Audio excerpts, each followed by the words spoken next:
A'udzubillahi minasyaitonirrajim. Bismillahirrahmanirrahim. Assalamualaikum warahmatullahi wabarakatuh.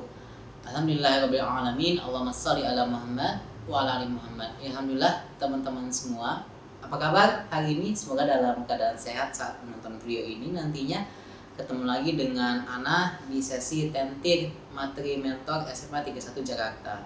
Nah, pada hari ini teman-teman, selama 15 menit ke depan Ana akan tentir tentang ini materi yang menurut Ana makanan nih ya, enak banget buat ngejelasin soal ini karena ini sangat berkaitan dengan kehidupan kita sehari, yaitu judul materinya adalah kenapa kita harus menjauhi khalwat, VMG, dan ikhtilat.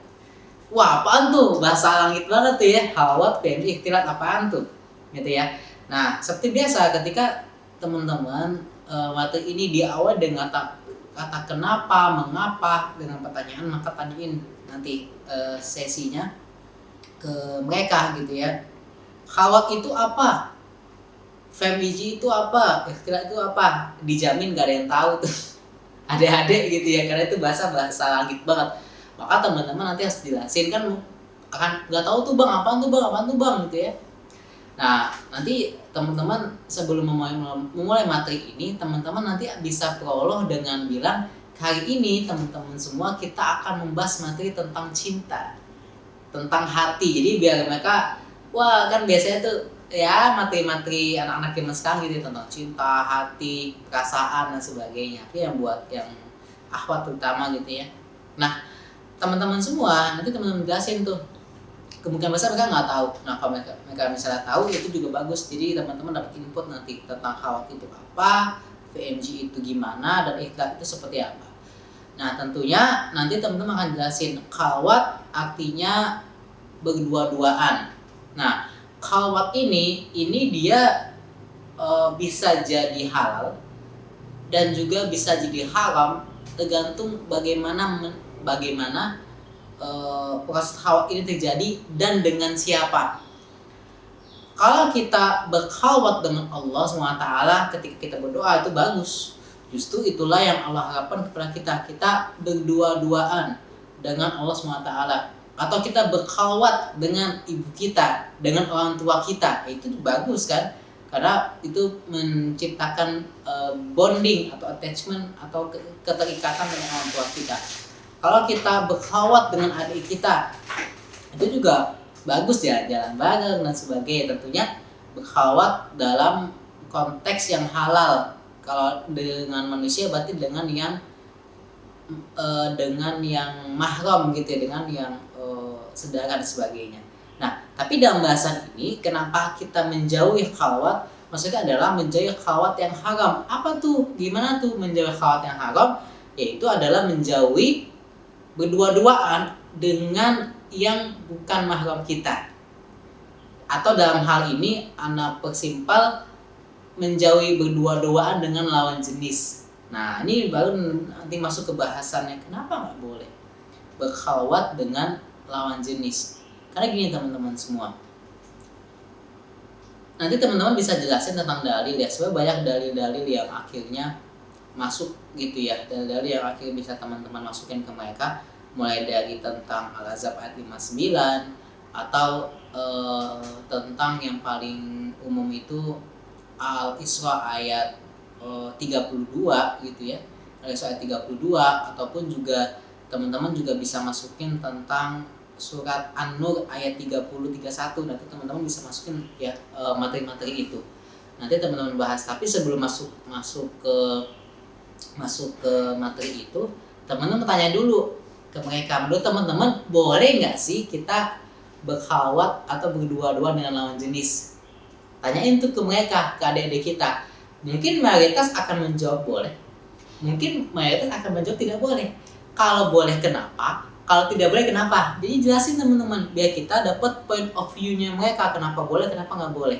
Sehingga nanti ketika mereka sudah mengeluarkan segala isi pikiran mereka, kita bisa isi pikirannya mereka dengan pemahaman yang mau kita pahamkan kepada mereka, teman-teman semua. Nah, tentunya gitu ya teman-teman, oke bisa jelasin tentang dalil, tapi nanti selain dalil, teman-teman juga bisa jelasin kenapa kalau itu gak boleh. Karena berbagai bahayanya teman-teman semua gitu ya.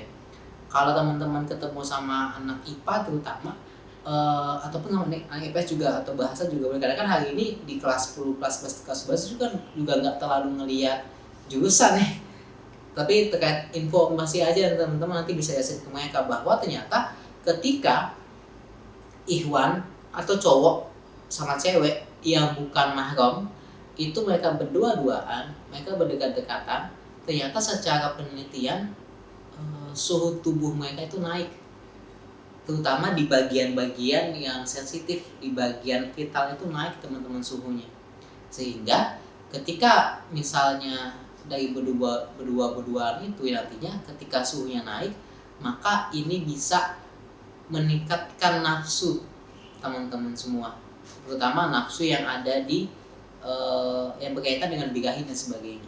Nanti teman-teman bisa cari itu, bisa research tentang itu, sudah banyak gambar-gambarnya bahwa ternyata suhu tubuhnya naik teman-teman semua. Bahkan yang parah itu ada di laki-laki ya. Karena gini teman-teman semua, ternyata Anda juga pernah dapat cerita dari teman Ana ini pernah baca satu artikel bahwa ternyata laki-laki itu ketika dia 5 menit saja berdua-duaan dengan yang bukan mahram, maka si laki-laki ini terindikasi bagaimana si laki-laki ini bisa akhirnya menikmati si perempuan seperti itu ketika berlama-lama dengan si perempuan gitu ya. Bahkan teman-teman semua, ternyata perempuan pun juga tidak luput dari konsekuensi berdua-duaan ini teman-teman semua, karena ternyata perempuan Allah ciptakan itu mempunyai nafsu 9 kali lipat lebih besar daripada laki-laki. Tapi kenapa itu bisa terkendalikan? Kenapa? Allah memberikan rasa malu kepada perempuan teman-teman semua. Maka kenapa dalam hal lain, kenapa sih kita sebagai laki-laki dan perempuan itu harus disunat? Nah ini sekedar intermezzo juga teman-teman, buat nanti teman-teman bisa kasih tahu ke menti-menti bahwa ternyata itu untuk tadi mengendalikan nafsu birahi itu teman-teman semua, sehingga ketika misalnya terjadi khawat yang tidak diinginkan itu bisa lebih terkendalikan. Tapi bukan berarti akhirnya kita dengan gitu jadi kita gak apa-apa khawat, gak juga teman-teman semua itu ya. Jadi teman-teman kenapa gak boleh? Karena tadi membahayakan gitu ya, karena Allah itu sudah fitrah teman-teman bahwa kita punya nafsu terhadap lawan jenis. Maka untuk menghindari nafsu itu tidak disalurkan dengan cara yang halal, maka jauhi khawat kayak gitu. Karena ada penelitiannya, dan banyak hal ini kejadian kenapa akhirnya banyak pemerkosaan, banyak akhirnya hal-hal buruk itu terjadi. Karena apa? Karena akhirnya tidak bisa mengendalikan khawat itu sendiri teman-teman, tidak menempatkan khawat itu sesuai dengan tempatnya. Nah lalu teman-teman, nanti berawal dari khawat, dari berdua-duaan, akhirnya jadinya VMG itu atau virus merah jambu, atau dalam hal ini misalnya simpelnya pacaran teman-teman semua, atau walaupun bukan pacaran, TTM ya teman tapi mesra, atau friends with benefit gitu ya, temenan tapi berhubungan gitu ya. Itu kan banyak teman-teman gitu ya, sudah terjadi fenomena-fenomena kayak gitu ya. Bahkan banyak film-film yang ngajarin tentang itu ya, banyak sekali teman-teman, kayak bahaya gitu ya. Nanti dari khawat, nah khawat ini pintu kuncinya nih. Kalau khawat yang nggak terkendalikan, nanti dia akan masuk ke VMG. Nah VMG ini juga nanti ya teman-teman, nah teman-teman juga tegasin terutama buat yang akhwat, kalau teman-teman pacaran gitu ya, maka yang dirugikan itu bukan si ikhwan, tapi si akhwat nanti dirugikan. Karena apa? Ya Anda menyampaikannya sebagai seorang laki-laki yang sudah beristri gitu ya. Ketika teman-teman itu mulai, ya mungkin awalnya itu dari pegang-pegang ya, nanti dari pegang-pegang tuh biasanya kuncinya nih teman-teman, kalau mau tahu kuncinya itu dari ciuman teman-teman. Nanti kalau dari ciuman tuh, kalau udah pacaran udah berciuman, tuh yang lain tuh megang yang lain, sampai akhirnya kalau dalam hadis nanti zina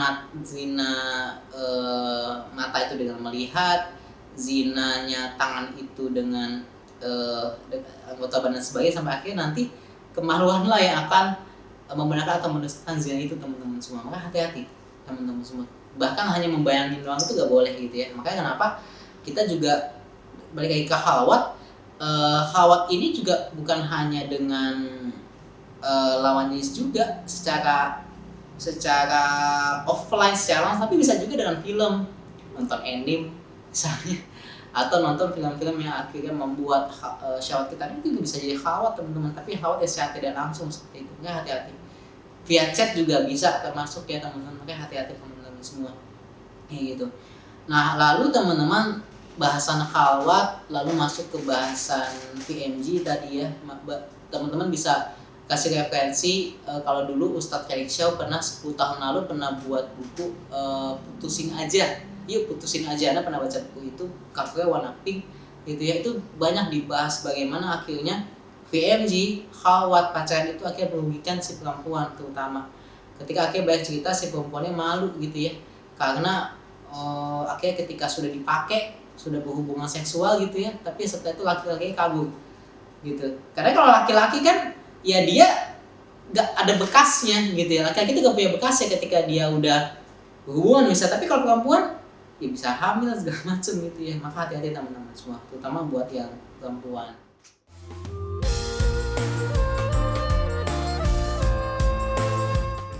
Lalu kita masuk ke bahasan tentang ikhtilat. Apa bedanya khalwat dengan ikhtilat? Jadi kalau khalwat itu berdua-duaan, kalau ikhtilat itu campur baur teman-teman semua. Nah, makan bareng sama cewek cowok misalnya, nah itu udah bahaya teman-teman. Dan bahayanya adalah ya tadi, kalau yang berdua-duaan aja itu bisa membahayakan antara satu ikhwan atau satu cowok dengan satu cewek, apalagi kalau ikhtilat, kalau campur baur teman-teman semua, itu udah di level yang lebih parah lagi ya. Ketika kita mungkin awalnya kita mikir, kenapa sih bang, gue cuma rapat doang kok, cuma makan bareng, ketawa-ketawa, hahaha gitu ya. Tapi apa teman-teman, justru akhirnya coba deh tanyain, ini beneran bisa ditanya ke teman-teman yang ikhwan terutama, apa pikiran mereka ketika mereka itu ngumpul sama cewek-cewek, mau cewek itu berjilbab mau enggak teman-teman gitu. Kalau mereka laki-laki normal, pasti mereka ya mungkin pikirannya udah kemana-mana tuh gitu ya, yang mikirin buat pegang-pegang lah segala macam dan sebagainya gitu ya. Pasti teman-teman, itu udah fitrahnya laki-laki dikasih satu cewek aja belum tentu tahan teman-teman, apalagi laki-laki kumpul sama cewek-cewek gitu teman-teman. Itu bahayanya teman-teman, itu bahayanya. Maka hati-hati teman-teman semua ketika misalnya kita itu ya alhamdulillah ya, kenapa akhirnya dipisah tuh cowok sama cewek gitu kan. Apa ini juga akhirnya tadi ya, nafsu itu bisa terkendalikan karena fitrahnya teman-teman, cowok itu punya nafsu, cewek itu punya nafsu. Maka teman-teman akhirnya nafsu itu bisa dikendalikan dengan baik, bisa jangan akhirnya mancing-mancing untuk tadi khalwat, VMG, ikhtilat. Sekalipun cuman ya udah ikhtilat biasa doang, sekali dua kali ya emang mungkin nggak terlalu ngefek, tapi kalau udah berkali-kali teman-teman hati-hati, jangan-jangan dengan ikhtilat itu bisa mematikan hati kita. Nah lalu teman-teman semua, inti dari semua materinya adalah teman-teman bahwa kenapa sih kita harus menjauhi khalwat, menjauhi VMG, menjauhi ikhtilat. Karena teman-teman semua, jangan-jangan ketika kita tidak menjauhi ini, maka jangan-jangan inilah bentuk kenapa akhirnya muka Allah itu datang kepada kita. Karena kan larangan banyak kan teman-teman, larangan itu banyak, termasuk larangan tentang bagaimana khalwat, VMG, nah itu juga termasuk larangan Allah SWT ketika tidak ditempatkan dengan cara yang baik, dengan cara yang tidak halal. Maka jangan-jangan hari teman-teman semua, teman-teman ingat, jangan-jangan kita hari ini tuh tidak bisa lulus belajarnya, terus juga urusannya susah. Karena apa? Jangan-jangan karena pacarannya kita, karena ikhtilatnya kita, karena khawatir kita pada tempat yang tidak berat teman-teman semua kayak gitu. Jadi itu teman-teman semua, semoga bermanfaat materi hari ini soal PNG, khawat, dan ikhtilat. Teman-teman bisa banyak cari referensi tentang ini, dan semoga teman-teman juga Allah mudahkan. Dan semoga ini pun juga bukan hanya buat main-main, tapi juga buat kita. Kalau kita mau khawat, kita mau PMG gimana bang? Nikah dulu. itu baru jadi halal dan bahkan bisa mendatangkan rahmat Allah SWT teman-teman semua kayak gitu. Itu aja teman-teman untuk sesi materinya. Semoga bermanfaat, tetap semangat isi materinya, dan semoga Allah selalu jaga kita. Wassalamualaikum warahmatullahi wabarakatuh. Guys, 31. Utamakan dakwah, Allah